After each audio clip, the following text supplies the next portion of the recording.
Ну, նվազագույն կենսաթոշակը կրկնապատկել ենք, նվազագույնը կրկնապատկել ենք 18-ից դարձրել ենք 36, հա, կամ 20-ից ենք դարձրել 30, 18-ից դարձրել ենք 30, բայց անհատի մակարդակում ոչ մի շոշափելի բան տեղի չի ունեցել, ինչի,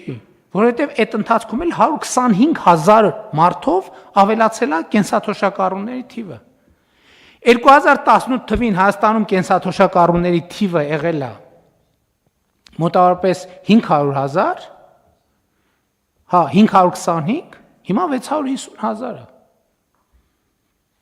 Եվ էլի այս կենսաթոշակների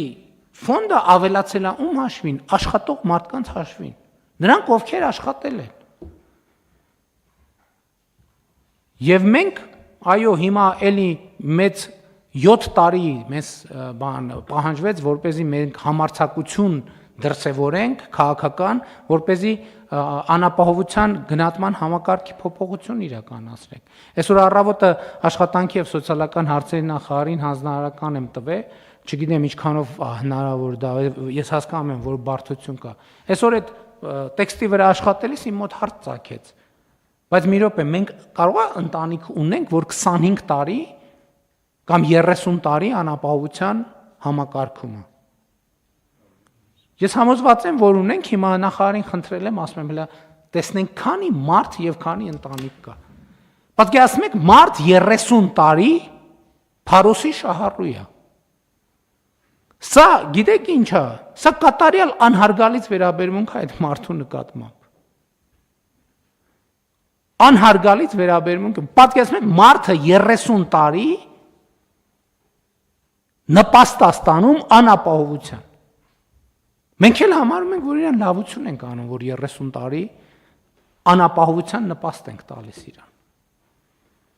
Մենք դրանով իրանց սերնդեսերունդ դարձնում ենք աղքատ։ Մտցնում ենք արյան մեջ այդ աղքատությունը, որ դու այդտեղ բան կանես։ Եվ սա լրջագույն պրոբլեմ է, մենք սրա մասին պետք է մտածենք։ Լրջորեն պետք է մտածենք։ Ու մարդկանց հետ պետք է խոսանք սրա մասին։ Որովհետև ասում եմ, այն օրվա խոսակցությունը եւ էլի այդպիսի խոսակցությունները շատ ծանր տպավորություն են թողնում, որովհետև հասկանում ես, որ փակուղի է, չի լուծվում այդ հարցը։ Այնպես որ առաջարկում եմ սրա մասին մտածել, բայց այս քաղաքականությունը մենք պետք է շարունակենք։ Այո, 1 միլիարդ դնում է, ստեղծում է, որովհետև պոտենցիալ անապահովության համակարգում ընդգրկվածի համար աշխատատեղ կարող է ստեղծել ոչ մեծ, բայց աշխատատեղ կարող է ստեղծել։ Եվ մենք պետք է գնանք այդ ճանապարհով, չվախենանք, որ մեզ ասեն, վայ, սրանք խոշորների պաշտպանն են։ Որովհետև ոչ խոշորներին պաշտպանելով իբր մենք այդ մարդկանց դատապարտում ենք աղքատության, հավերժ աղքատության։ Համեցեք։ Պարոն վարչապետ, համաձայն եմ, որ այդ հուսալքության իրավիճակը առաջանում է հիմնականում գիտելիքի պակասի հետ կապված, այս կոնտեքստում մի հարց ունեի, արդյոք այս ուղղությամբ այս գիտելիքի լրացման հետ կապված մենք որևէ քայլեր իրականացնում ենք, ես գիտեմ, որ նախկինում համայնքներում որոշակի դասընթացներ են տեղի ունեցել, բայց գուցե կարելի է օրինակ նույն YouTube-ում տեսահոլովակներ դնել, որտեղ այդ կրթական նյութեր կարող ենք հայերեն լեզվով տեղադրել, մարդիկ, որպեսզի այդ գիտելիքի պակասը ինչ որ մի ձևով կարողանան լրացնել, ուզում եի Ես ներողություն եմ խնդրում, հազար ներողություն, բայց ես չի ուզում տենց այդ բանը, այդ ինչին հղում արի շարունակեի, բայց այդտեղ ես մի դրվագ ունեմ, որի մասին խոսում եմ, ի շարունակություն գիտելիքի։ Ես ասում եմ, որ գիտելիքի պակասը եւ կրթությունը այդ նույնը վերաբերվում է հավասարապես եւ անհատին եւ կառավարությանը եւ պետական պաշտոնյային։ Մենք մեր գիտելիքի պակասի մասին էլ պետք է մտածենք։ Հիմա այն, որ ես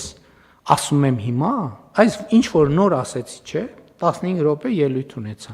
Ինչ որ ասացի հիմա, այդ գիտեք ինչ անշնակում, որ ես 7 տարի մնացել եմ նույն դասարանում։ Որտեւ եթե մենք սովորեինք իրար հետ, ես սովորեի 7 տարի 7 տարի չէ, 7 լավ, 6 տարի առաջ ես ելույթը ես նույն ձևով, ես նույն տեղում կունենայի։ Այն որ ես հիմա եմ դրա մասին խոսում, դա նշանակում է պատկերացնում եք, ասենք, որ մեկս դպրոցում 7 տարի մնար առաջի դասարանում։ Ես 7 տարի մնացել եմ առաջին դասարանում։ Եվ ես շատ կարևոր է, որ մենք սենց խոսում ենք այդ գիտելիքի պակասի մասին, այդ մարդիկ ինչի գիտելիքի պակաս ունեն։ Մի պատճառով, որովհետև մենք ունենք գիտելիքի պակաս։ Որովհետև մենք ենք այդ մարդկանց առաջնորդողը։ Մենք ենք այդ մարդկանց առաջնորդը։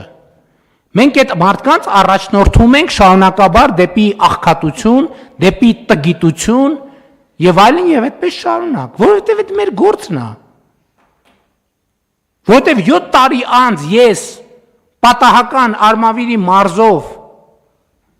գնում եմ լրիվ ուրիշ փշատավան եմ գնում մանկապարտեզի բացման, ծրագիրը գրած է, ինստիտուտները որոշել են ես որտեղով պետք է գնամ, որտեղով պետք է անցնեմ, որտեղ պետք է կանգնեմ, ում պետք է բարևեմ, ում պետք է չբարևեմ, ում պետք է տենամ, ում պետք է չտենամ, ինչ պետք է երևա, ինչ պետք է չերևա, մեկ էլ խելքս բրդում է, ասում եմ մի րոպե ստե կանգնեք։ Իջնում եմ 10 րոպե մարդկանց հետ խոսում, ես հասկանում եմ, որ 7 տարի ես իմ գլխավորությամբ բոլորդ մնացել ենք առաջի դասարանում։ Որտեվ թուղթ է, որ պրինտ ենք անում, որը կառավարության այսօրվա նիստում քանի հարց կար, մի 15-20 հատ կա։ Սենց թուղթ է, որ պրինտ ենք անում։ Ումա հետաքրքիր դա որև բան նշանակում, թե որև բան չի նշանակում։ Մենք մեր գիտելիքի մաս, մենք չգիտենք, հասկանում եք, մենք մինչև հիմա չգիտենք։ Չգիտենք, պրոբլեմը չգիտենք։ Մենք դեղա, որ լցնում ենք բուժառոյի վրա, բայց չգիտենք ինքը ինչից է բողոքում, ինչ հիվանդություն ունի, ինչի կարիք ունի, ինչն է իր պրոբլեմը։ Եվ մեր ամբողջ պետական ինստիտուտները մնացել են, չգիտեմ, 0 դասարանում, որովհետև էլի եմ ասում, կներեք, ինչի մարդ եմ ես էլ օրվա չգիտեմ որն է, ասենք ինչի, այդ ուրիշ բան, այդ քաղաքական հարց է։ Բայց ինչի ոչ մեկը տեղ չի կանգնում, ինչի դրա մասին զեկույցը չի գալիս, ասում ոչ ձեզ, ոչ ինձ։ Ինչի չի գալիս։ Որտեւ այդ մարդիկ գիտելիքի պակաս ունեն, իրանք չգիտեն իրանք ինչով են զբաղված։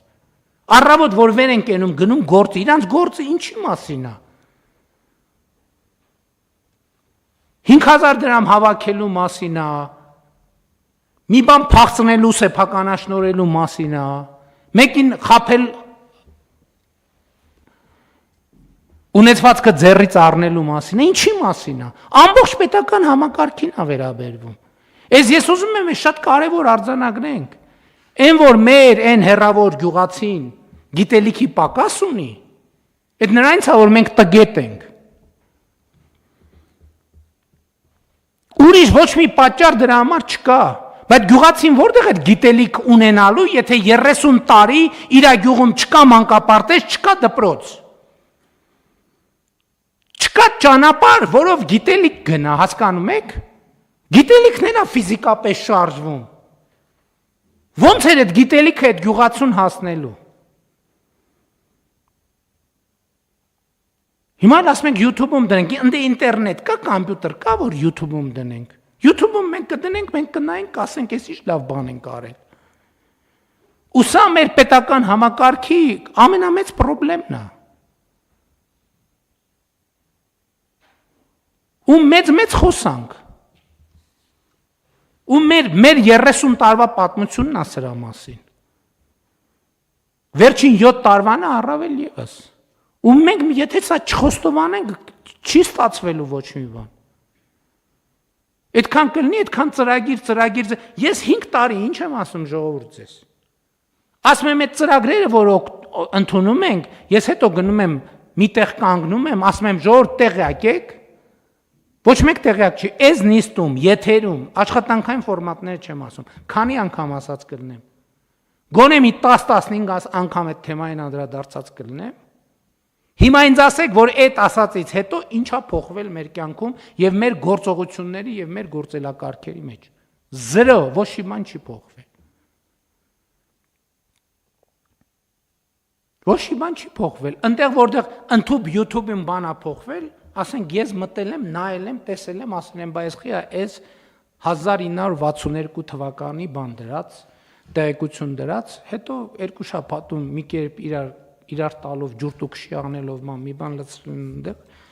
պարոն վարչապետ, հանձնարարականը կատարված է։ Էս է մեր պատմությունը։ Եվ հերիքա մենք մեզ խաբենք։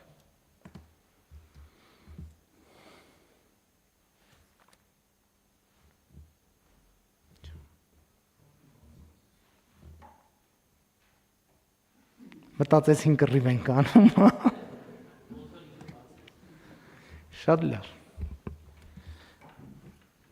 Առաջարկում եմ